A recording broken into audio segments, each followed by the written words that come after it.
Welcome back. This is side 2 of Madness in the Method by the Principal Character. And let's get the show on the road. First song is, you know when I said there were 2 songs that were not played mixed by Alexander Hume?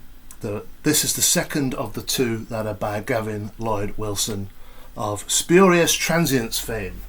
This song is called The Point.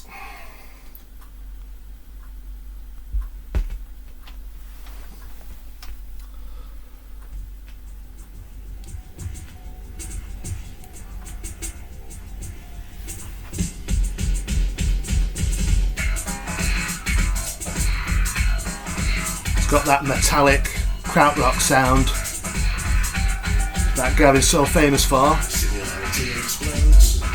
What's the point of that? Matter and energy form another universe. What's the point of that? I love the metallic sounds he's put in it. What's the point of that? Divide and multiplies comes alive. What's the point of that? Predator and the prey. What's the point of that? Spiders eat flies, cats eat mice. What's the point of that? Man impregnates woman. What's the point of that? Cells form a coal with iron bone. What's the point of that? I think you get the idea. What's the point of that? Taught by parents, sent to school. What's the point of that? So the starting point for this really was a crisis of faith, spiritual crisis of faith. I go through periods of very dark depressions, and when I am like that, I am prone to questioning everything. And then I started thinking, if there is no supreme intellect that's responsible for the universe, there's no design, there's no reason for it having come into existence, and therefore there's no reason or point to our lives. You can have children, pass on your information to them, they have their children, on it goes down the generations. You end up just being a name on a stone, and even famous people after a while become forgotten. There's a whole generation of young people now who don't really know who Laurel and Hardy is, for example. And you can go back further and further through time, and very famous singers of the 1930s or whatever, and going even further back, no one knows who they are. They might have a small sort of collective fan club or something that keeps the name alive, but people are forgotten pretty fast after they've died. So if there is nothing else, what's the point?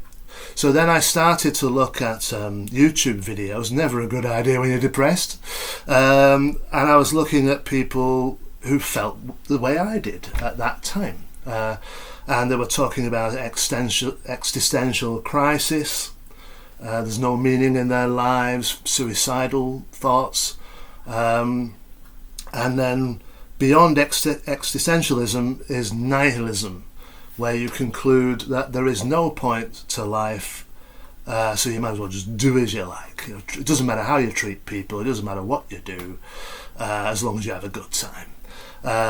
So I had all of this, I was engulfed by it for a period of time, and I wrote this lyric. And when I recorded it, I found this insistent beat on my keyboard. That very beginning bit, that din din din din din, that's all my keyboard to begin with. Then Gavin manipulates that sound and turns it into his own, and adds layers and layers of other things. So there are sound effects in it. There's a bit where it says retire to the seaside, what's the point about that? And in the background you can hear seagulls. There's another one, the world is at war, what's the point about that? And he's put on a sound effect of a kid's laser gun, you know, that kind of noise in the background. So give it a comical edge, but still a very serious subject. And I played it to a couple of people, because there's a CD version of this. Elastic Stage do a CD version, so I've already heard that in the car. Played it to a couple of people, and they felt it kind of sounded a bit too monotonous. It went on too long, There's no middle 8 where the melody goes off somewhere else and then comes back. It's just this repetitive, what's the point of that? But really, that is the point of the song. I wanted it to sound mechanical. If there is no supernatural or spiritual element to the universe, then it is just a mechanical thing that will expand and then eventually collapse on itself, and it'll be gone, and what's the point of that? So I wanted it to reflect that in the beats, in the rhythm, in the music. I also wanted it to capture my obsessive nature of being trapped in this cycle of thought and tormented by it. So I appreciate what my critics were saying there. It is too long, it is monotonous and just repeats over and over until you get to the last verse. The last line is, so do all you can while you can and make a point of that. So it doesn't end on a really depressing note. So the next track, we go back to Alexander Hume playing, mixing, mastering, and this song, hopefully I'll get it right this time, is called Risen. Just drop it down. I almost got it right. That's the very last sound from Risen, no, from the point. This is Risen. You have known me for years to dismiss all of them for a new kid on the. Now, this is one of 3 songs that I've written over the last 30 years where it's not about me. I'm writing in the first person as though it's about me.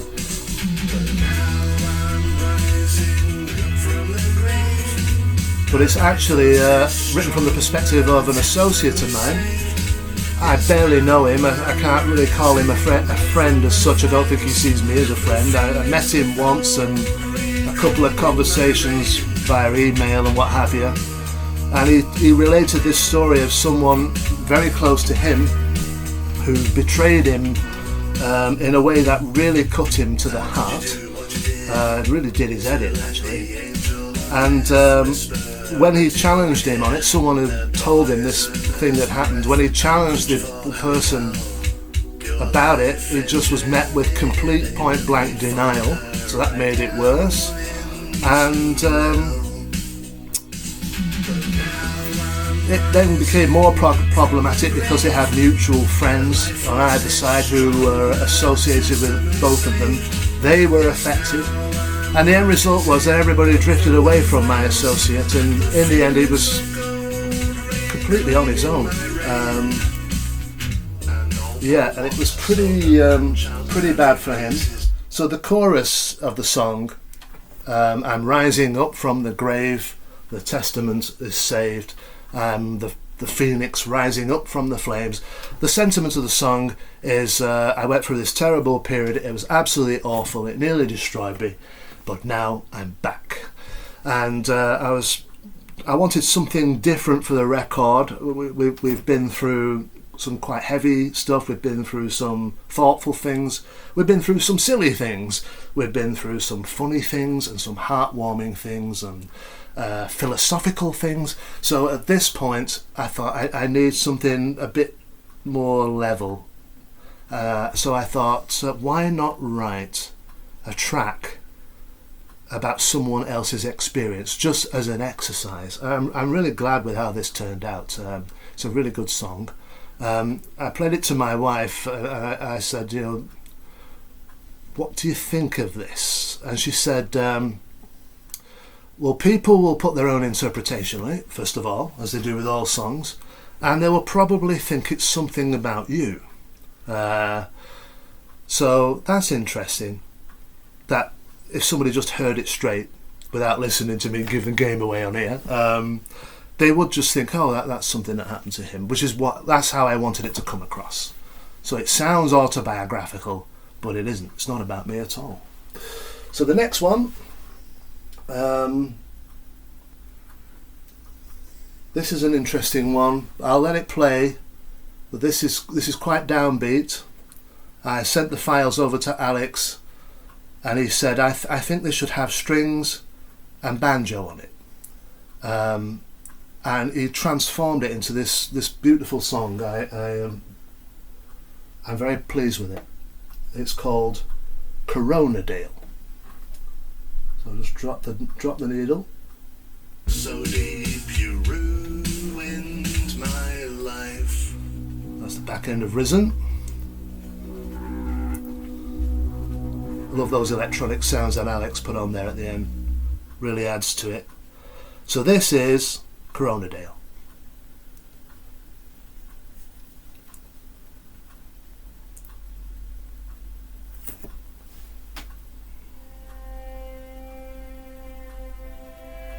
You are the crown of my life. Now this, a little bit quieter than the other tracks. I noted this on the CD version.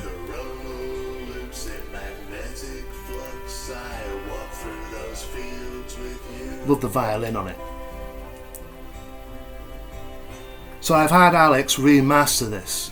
It turned out that he hadn't done the final master on it, which is why it's quieter than the other songs.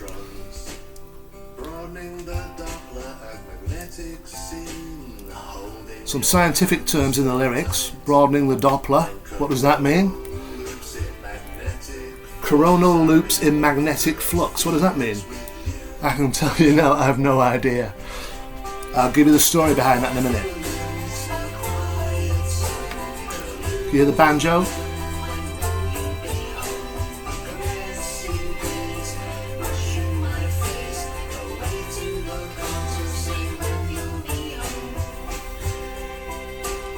Sounds great.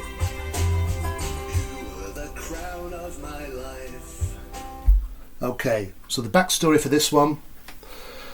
It's March 2020. My wife has broken her ankle, gone into hospital, and almost the same week, coronavirus hits and the whole country's in lockdown. And there were restrictions on visiting. I was allowed to go and visit her, thankfully, and the hospital were great. But at the back of my mind, I was seeing reports on the news of people going into hospital and not coming out, frankly.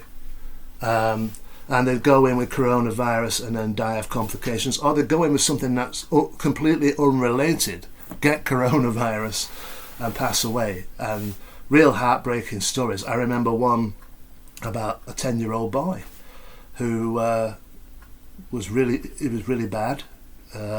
They had these plastic sheets up round him, and people wearing all the plastic gear and the masks and everything, and nurses really being there in his last hours. And his parents had to stand behind a window in the corridor and wave to him. They weren't allowed to hold his hand or touch his face or express their love, and he died in those circumstances. So I was thinking of my dear wife in hospital, and wondering what the future of things is going to be. At the same time, it's a gloriously sunny day. I'm walking around the countryside near where I live, and I can feel the heat of the sun on my face. And then I just put the two things together. Coronavirus, death dealing, if it gets out of control. The corona of the sun and the heat from the sun, which is, we depend on it to live. So I had those two opposites and just juxtaposed them. So it's partly a love song. It's partly me worrying. Will my wife come out of hospital? It's partly thinking of the different uses of the word corona.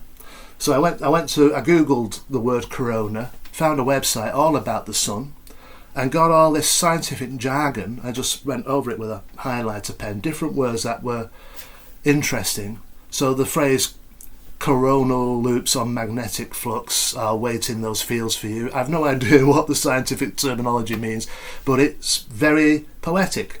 And playing it back, I'm very struck by it. I think it's one of the best pieces I've ever written.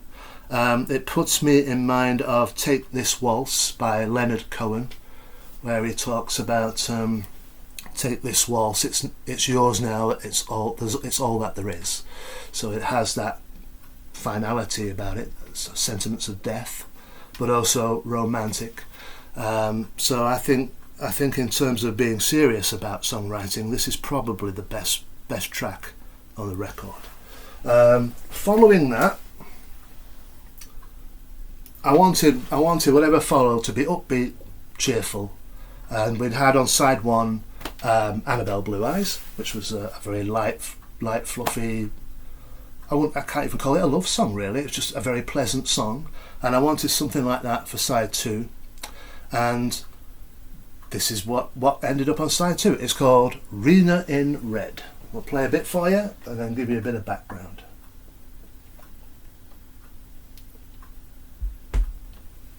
I landed on the track first time. Rena in blue, like the sky above, so clear and true. Rena in pink, a rare rose, a fragrance sweet. Rena in green, walking through the office with the smile of a queen. Rena in white, a knowing look, a sarcastic night, but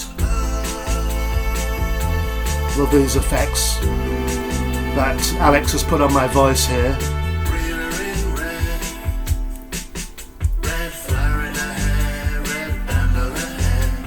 Rena in red, And I love the way he's blended my voice caresses her. with the voice of Kelly Fry so well on this chorus. Red flower in her hair, red band on her Some nice bass playing there as well. radiant time for a moment I went. And you hear that effect on my voice, that reverb. Makes it sound quite ethereal. In gold, wisdom of the ages, young and old. Rena in black, my oh my, heart attack. I love that line. Silence is Paul and usually coy. Rena in burgundy, now that looks fine, does it for me, but I think out of all the songs on this record, if any of them were radio friendly, I think this is it. I can imagine this working on the radio with any hit on either side, and you wouldn't feel there was a difference in quality. Did you notice that echo of my voice in the background there? Interestingly as well, Owen Claxton, who designed the cover, he said out of all the songs on this LP, this is his favourite. And I'm quite pleased with it. I love the bass on it.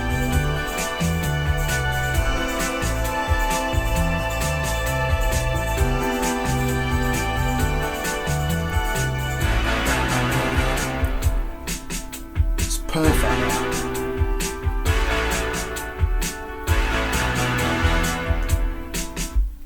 I remember saying to Alex when I sent the files over, I said, can you make a middle eight out of the melody of the verse? Because it was just verse, chorus at the end. I needed it to be longer. I said, make the melody of the verse into the middle eight instrumental break. And that bam, bam, bam, bam, bam, bam, that metallic synthy sound. And he selected that. It sounds so right for it. I love that song. Who is Rena in Red? Well, I don't know, somewhere around 2016, I used to work in a corporate office, and one of the girls there, she was in her late 30s, I think, by that point. She came in dressed down Friday. Everyone who works in a corporate office knows about dressed down Friday. She came in wearing this lovely cultural dress, and it just struck me how lovely she looked. So the line, Rena in red, red flower in her hair, red band in her head, I thought of that instantly. Noted it down on a piece of scrap paper, and then I had an idea for the song, and I told her that I'd had an idea for a song about it, and recorded it in 2024. So The initial chorus part 2016, the rest of it written and recorded and then produced by Alex in 2024. So that's the life of a song sometimes. And it's a very simple song. The lyrics are very simple. And yet his treatment of it musically and the melody that I came up with and the way the voices are treated, it just works. So we get on to a bit of a jaunty number now. This is called Young Female Grasmere Bus Driver. Okay, I'll play you a bit of that. Alex, when he heard my rough cut, said, I imagine this being a country song, he said. So is that all right? So I said, yeah, let's do it, a country song.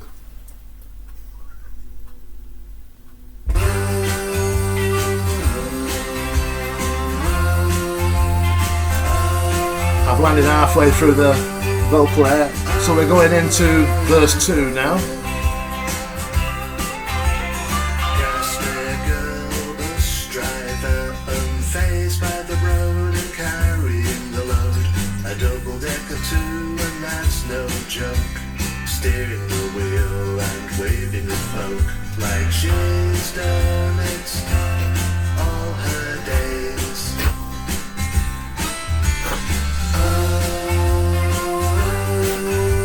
Like the vocal on this part.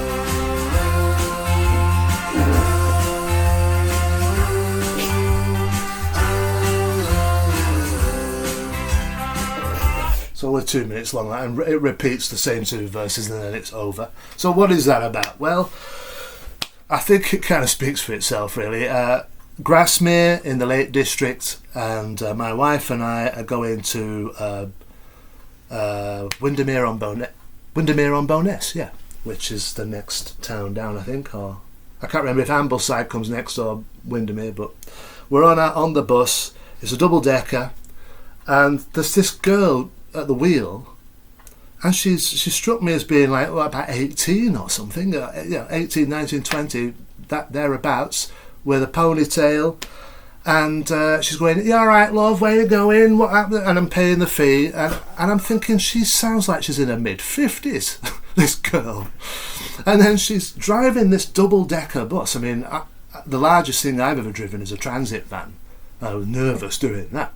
So a double-decker bus meandering down this very narrow road with cars parked on either side, and she's waving at people, all right, as she's driving along.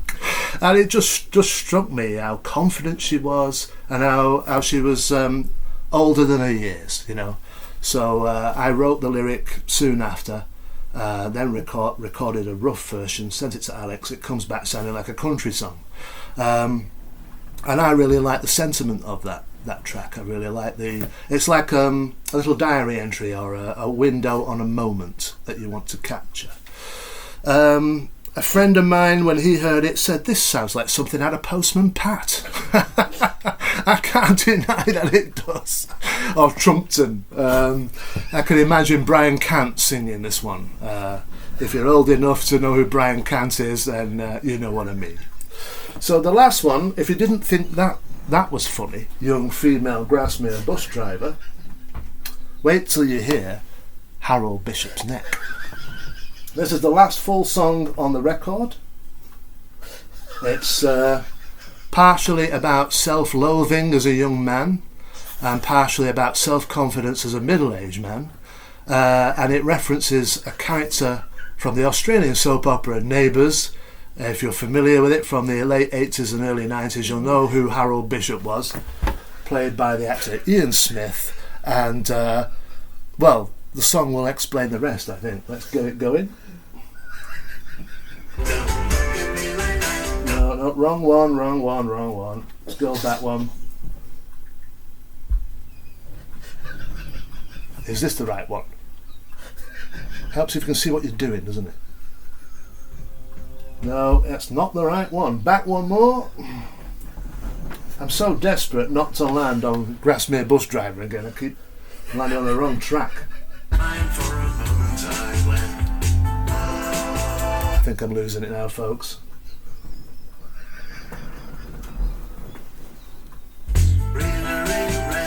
That's not it either. As good as it is.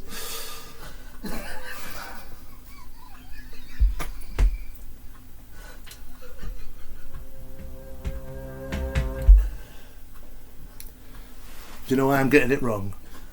It's because we've got one more song to go before the last one. This is called Young Lady. Helps if you get them in the right order, doesn't it?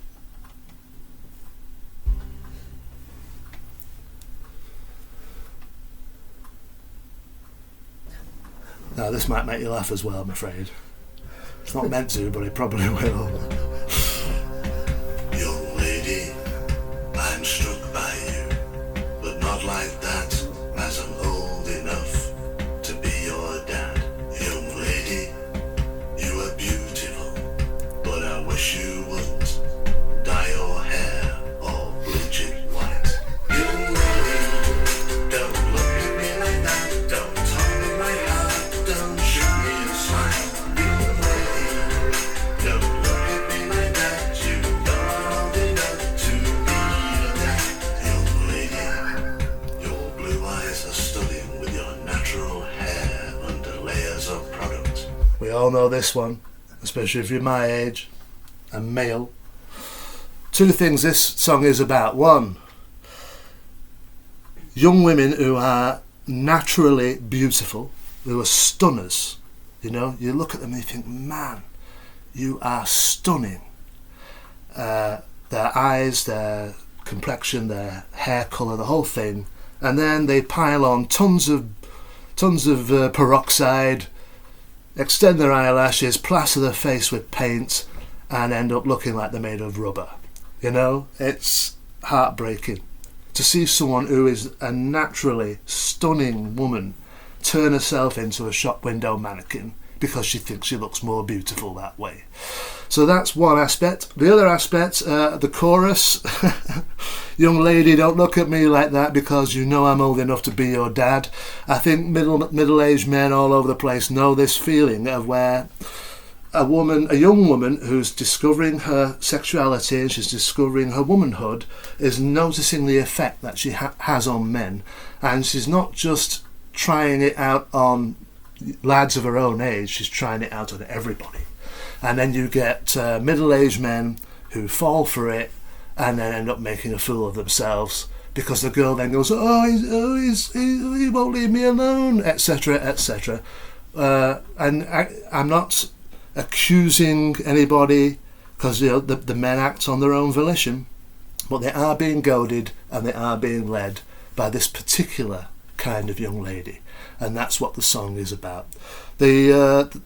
Alex's treatment of it, he said, what do you want this to sound like? I said, I want it to sound quite dark, because although it's amusing, there's a darkness to it as well. And he said, give me a comparison track. This is something that Alex often did. Give me a comparison track, something you want it to sound like, an already existing song. So I sent him You Want It Darker by Leonard Cohen, and he was blown away by it because he'd never heard of that song, You Want It Darker, which is dark. It lives up to its title. So that continuous synthesizer drone at the beginning that runs through, he was inspired by You Want It Darker. The vocal treatment on it is not Alex treating the voice electronically. I'd actually just come out of a really bad bout of norovirus, and I'd got well enough to be able to get about, but my voice had dropped a couple of octaves and had this really husky quality to it. So I thought, I really must record something where I sound like this. So I recorded the intro and the outro. Those two vocal spoken word parts were done that night. And then I looked through my box of lyrics, which one out of these would suit it, and I found Young Lady, and I recorded the verse parts that night. And then the rest of it I did later. The chorus, it didn't matter what I sounded like on the chorus because it's higher, it's more in tune, you've got Kelly doing the backing vocal, it doesn't matter. But the spoken parts, the verse parts, are all thanks to, if you think it sounds cool, it's all thanks to norovirus. Right, so now we really are on the final track, and hopefully we'll land on it. The final sung track, I should say. Harold Bishop's Neck. Was tall and slender, With big brown eyes and a head full of hair, I was kind-hearted with a manner so tender and a voice so smooth. I could reach the core of your heart and smile that hits the bullseye and waters that run deep. So that's who I really was as a young man. What follows is what I felt like. But I was told I had frog eyes and rubbery lips. My hairline looked like I was wearing a wig, so I hated myself, felt I had nothing to give. Zero self-confidence, girls declared me an ugly kid. And boy, they did. I hoped I wouldn't get a belly and Harold Bishop's neck. But success begets success. I speak to my audience. I publish some books. I go on the telly and suddenly the hooks I have dreamy brown eyes. A change in my fortunes in this verse. Smile that could melt a thousand hearts, despite a receding hairline and Harold Bishop's neck. I get the idea of that. Okay, so I think it explains itself really. Well, as a young man, I was tall, 6'2", very slender. Have this somewhat velvety voice that gets more and more velvety as I get older. I'm reminded of Leonard Cohen's Tower of Song, where he says, "I was born like this, I had no choice, I was born with the gift of a golden voice." And then you're listening to his records thinking, no you weren't. Which of course is Leonard's self-effacing humour that he's famous for. So I was young, late teens, 19, 20, starting my first jobs after leaving school, and was more attractive then than I am now, physically, for sure. But I didn't feel it. I felt repulsive, frankly, and was made to feel repulsive because people were telling me I was. I had very, very low self-esteem already, and then you add to that, very pretty girls at school making comments about your physical appearance. I used to have I had a hairline that came to a point like that. So you had no hair at all on either side and a point. So I had to have a long fringe flop forward so that it wouldn't look ridiculous, frankly. And then you'd have people who were not as tall as me looking up like that and looking at my hairline. They were going past my eyes to my hairline. And then I can remember a girl at school saying, are you wearing a wig? And she meant it. She wasn't being cruel. So then the hairline recedes, and I find that if I brush it back, it looks better, and then eventually it's gone completely and it doesn't matter anymore. I put on a lot of weight. I'm bald. And yet, because of my successes, when I got married, that boosted my self-confidence. A very pretty lady would look at me once, never mind twice, and then marry me. The idea of me publishing books, I accomplished some personal dreams, published some books, published some audio books based on various sci-fi things that I've been a fan of all my life. Met my favourite author from my teenage years, met one of my favourite actors, and ended up being on first name terms with both. So the upshot of it is, my self-confidence has grown and grown to the point where now I feel more attractive than ever, and I'm aware that's an oxymoron. I'm not, and I've never felt particularly handsome, and I know I'm not, but I feel okay. I'm comfortable in my own skin, and that's what the bulk of that was about. What's the reference to Harold Bishop? This is a funny story, and I don't mean any disrespect to the actor Ian Smith who played him in Neighbours, but when I was 19 years old and full of self-loathing, I'm watching an episode of Neighbours, and he comes in on this scene, and everyone who remembers him will know how he used to be. He used to press his neck up like that, and go, no then Marge, very, very fussy like that, and his neck would crease up like that. And I used to, at 90 years of old, full of self-hatred, look at him and think, I hope when I'm his age I'm not like that.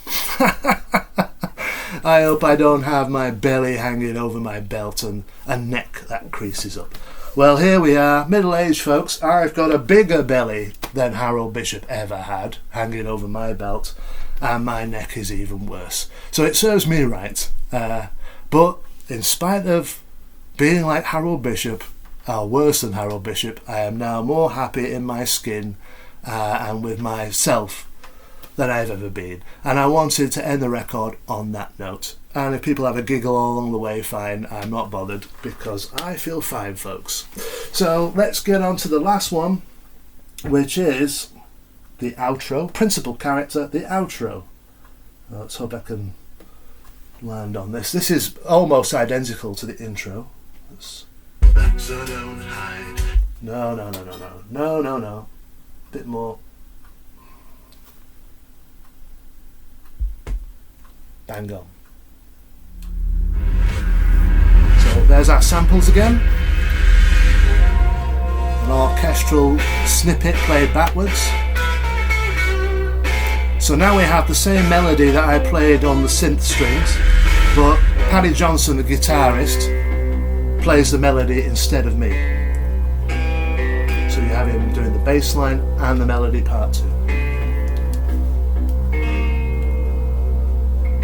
And the vocal part, remember at the beginning I said we are the principal character. It comes back to I am the principal character on this final track.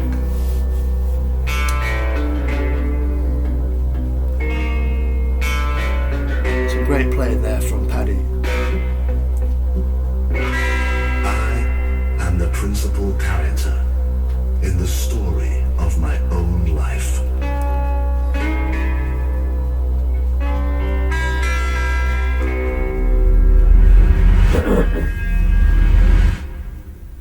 And there we are, fade out with the sound effect. That's actually a cymbal from the same piece of classical music, played backwards, and then some reverb put on it and fade out. Yeah, so there you go, side 2 of Madness in the Method by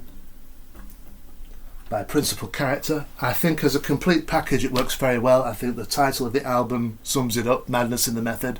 The Principal Character, I've explained that, and the reproduction by Elastic Stage, great. I've got no problems releasing this. Once I've got the remastered version of Corona Dale, which I can upload, we're ready to go for releasing this to the unsuspecting public. So all that remains now is for me to say you'll be able to get, if you want the download version, you can get it from Bandcamp, principalcharacter.bandcamp.com, and the CD version and the LP version, the vinyl, are available from Elastic Stage. Just search for Principal Character. So thank you very much for persevering with me, folks. I thank my good friend John for allowing me to record in this very sort of intelligent looking place. Lots of records and history here.